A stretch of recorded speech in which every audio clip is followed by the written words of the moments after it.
pep rallies, homecoming, prom.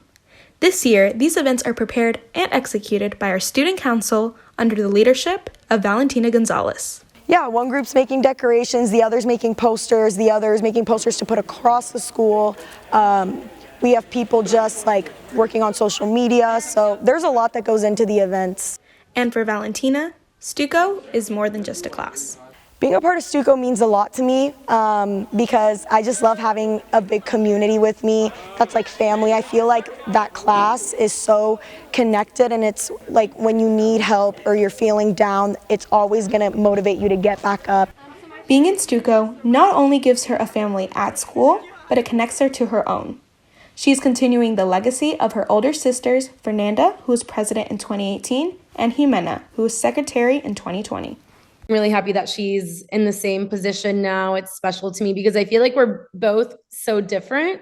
It's just like funny that she's doing the same thing now, but she definitely deserves it. And I know she wanted it like very, very badly. I'm so excited. When she got it, I literally like almost cried for her. I just think it's super cool that we have like kind of like all three of us did something like a bigger position. Miss Mumford, who has been one of the advisors of STUCO since the school opened, has witnessed all three sisters fulfill their roles. All three sisters have a lot of similarities, but yet they're also very different in their own ways. But Fernanda and Valentina probably are the closest. I would say that are similar, but yes, leadership. They are not shy at all either. They are very friendly and can go up to anyone and talk to them. As Valentina follows into her sister's footsteps, pressure is added to her plate.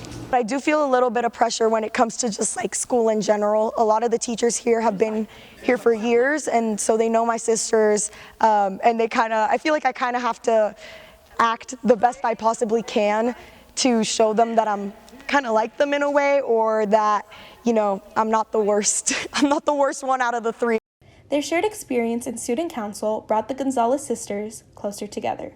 Does she take my advice every time? No, but I think that's like the best way to do it because it's collaborative and she can like change it according to what like Heritage needs now. Because whenever she was running for president, she was kind of like, what did you do? Or how do you think you set yourself apart, or things like that. So I think that brought us closer. It's great to have sisters that were in student council because they have already gone through similar situations, so they understand how I'm feeling or what's going on or what would look good in the school or what wouldn't. So yeah, at the end of the day, it's great having sisters that were both officers and just amazing people. I'm Valeria Perez Guerra for Coyote Nation TV.